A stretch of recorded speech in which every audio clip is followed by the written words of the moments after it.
Praise the Lord. இன்றைய பலப்படுத்தும் வார்த்தை யோவான் 8வது அதிகாரம் 32வது வசனம். John chapter 8 verse 32. சத்தியத்தையும் அறிவீர்கள், சத்தியம் உங்களை விடுதலையாக்கும். You will know the truth and the truth will set you free. ஹல்லேலூயா. உங்க வாழ்க்கையில அநேக பிரச்சனைகளுக்கு நீங்க விடையே தெரியாம எப்படி இதிலிருந்து விடுதலை பெற முடியும்னு இன்னைக்கு நீங்க கவலையோட இருக்கலாம்.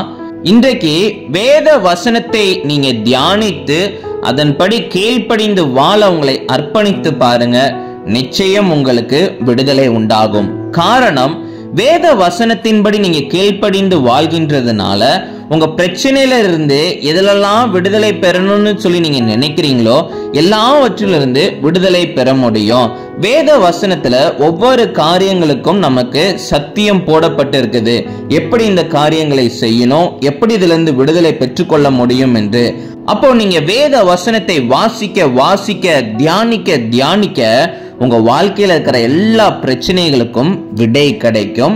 எல்லாவற்றிலும் இருந்து உங்களுக்கு ஒரு விடுதலை உண்டாகும். அப்ப இந்த நாள்ல இருந்து வேத வசனத்தை வாசிக்கிறதற்கும் தியானிக்கிறதுக்கும் உங்களை அர்ப்பணிங்க.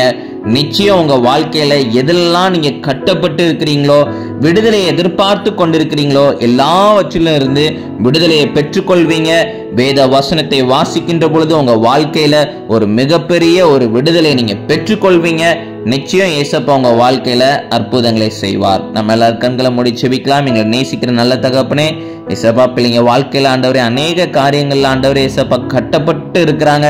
ஆண்டவரே நீங்க பிள்ளைங்களுக்கு ஆண்டவரே ஒரு விடுதலையை கொடுங்கப்பா.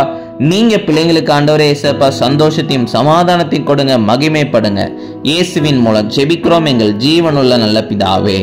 ஆமேன், ஆமேன், ஆமேன். கர்த்தர் நமக்கு சொல்லுகின்ற ஒவ்வொரு காரியங்களும் வேத வசனத்தின் மூலமாக நம்ம அறிந்து கொள்ள முடியும். வேத வசனத்தை அறிந்து கொள்ளுங்க, தியானிங்க. நிச்சயம் உங்க வாழ்க்கையில விடுதலையை பெற்றுக்கொள்வீங்க. God bless you. Have a joyful day.